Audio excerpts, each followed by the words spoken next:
What's going on, guys? It's Joey from Collider Games. You know, there's been a lot of cool betas coming out this week, but the one that I've been playing the most is Battlefield 5.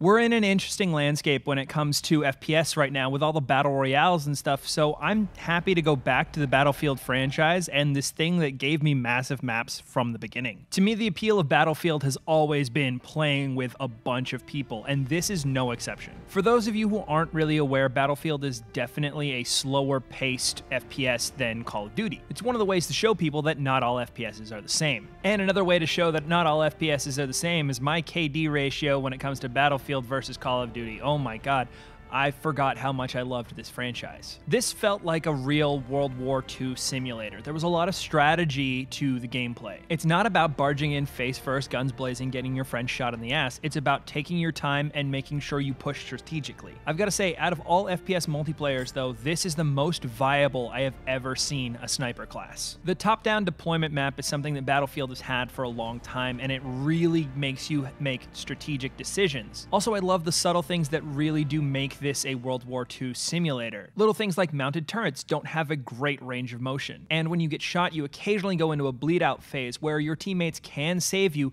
but they're given no indicator that you've gone down other than the fact that you're lying on the ground. So there's no pop-up or anything like that, and sometimes you fall right out of their view knowing that you could be saved if only they stepped over that wall that they are hiding behind. It's moments like that that make this feel like a Saving Private Ryan recreation some of the time. The animation is impressive, the particle effects are great, if not a little annoying sometimes when you're trying to spot someone. And one of my favorite things was the changing environment. And I'm not talking about just the destructible environment, but the weather that would come into effect as well. I would occasionally be playing sniper, set up on a train trestle, and all of a sudden a marine layer of fog would roll in, and I'd have to switch to an engineer or a grenadier or something like that that could do more close range damage, because all of a sudden your farsight is just gone. I would love to see a couple more classes and the ability to modify your loadout a little bit more, but for the most part, that's mainly because this is limited for a beta. Also, I have a slightly biased opinion because, as I've proven time and time again, I'm pretty shitty at Battle Royale. Battlefield has always been the other side of the coin when it comes to large multiplayer maps. And you don't even have to have the fastest trigger finger to feel viable when it comes to playing Battlefield 5. Playing support, sticking to objectives, taking your revival role seriously, all of that can really affect the tides of the game. Honestly, this is one of the first betas in a while that I found myself going back to again and again, even though I was limited to only a few maps. Now, Battlefield 5 will also have a Battle Royale mode, and I don't know if I'm convinced that that's the right move. The appeal to me in Battlefield is being able to strategically deploy and change the outcome of a single post. With one life and one spawn, this is going to be a very different Battlefield. We've seen that as well with Call of Duty Blackout, but we'll get into that in another video. For now, Battlefield 5 comes out November 20th, and hopefully I'll get my hands on the Battle Royale mode before that. Until then, I'm Joey Rassool, and this is Collider Games.